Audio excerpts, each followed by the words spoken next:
நம்மளுக்கு வந்து இது ஒரு ஈஸியான மேட்ரிக்ஸில் ஒரு கொஸ்டின். இதை எப்படி நம்ம ஷார்ட்கட்டில் சால்வ் பண்ணுறது அப்படின்னு பார்க்க போகிறோம். இது வந்து ஹரிசாண்டலில் உள்ளது ரோ, வெர்டிக்கலில் உள்ளது காலம். இல்லை இப்போ ஒரு ரோ 3 காலம் இருக்குது, இங்கே 3 ரோ 3 காலம் இருக்குது, இங்கே 3 ரோ 1 காலம் இருக்குது.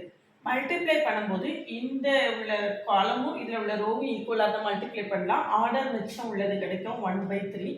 அப்போ அதை இது கூட மல்டிப்ளை பண்ணோம்னா 3/1. அப்போ ஆன்சர் வந்து நம்மளுக்கு 1/1. ஒரே ஒரு எலமெண்ட் தான் ஆன்சர் வரும். மல்டிப்ளை பண்ணாமலே பார்த்த உடனே இதுதான் ஆன்சர் அப்படின்னு நம்ம சொல்லிடலாம். இந்த மாதிரி நிறைய ஷார்ட்கட் தெரிஞ்சுக்கிறதுக்கு சேனலை சப்ஸ்கிரைப் பண்ணிக்கோங்க, ஃப்ரெண்ட்ஸ்க்கு ஷேர் பண்ணுங்கள். ஒரு Telegram group, WhatsApp channel, Insta account link கொடுத்துருக்கேன், ஜாயின் பண்ணிக்கோங்க. என்னுடைய OVM ஆப்பை டவுன்லோட் பண்ணிக்கோங்க. அதில் எல்லா எக்ஸாம்ஸ்க்கு தேவையான previous year question, prescribe books எல்லாமே இருக்குது. UG TRB மேத்ஸுக்கான ஆன்லைன் பேட்ச் இருக்குது. கிளாஸில் ஜாயின் பண்ணவில்லைங்கன்னா காண்டாக்ட் பண்ணுங்கள். கம்ப்ளீட் கோர்ஸ் இருக்குது, டெஸ்ட் பேட்ச் இருக்குது, எது வேணும்னாலும் காண்டாக்ட் பண்ணுங்கள். MCQs பேட்சும் இருக்குது. என்னுடைய கிளாஸஸ் எப்படி இருக்குன்னு கமெண்ட்லையும் டிஸ்கிரிப்ஷன் லிங்க் கொடுத்துருக்கேன். போய் பார்த்துட்டு கம்ஃபர்டபுளாக ஃபீல் பண்ணிங்கன்னா காண்டாக்ட் பண்ணுங்கள். பிளேலிஸ்ட்டையும் ஷார்ட்ஸையும் கட்டாயம் பாருங்கள்.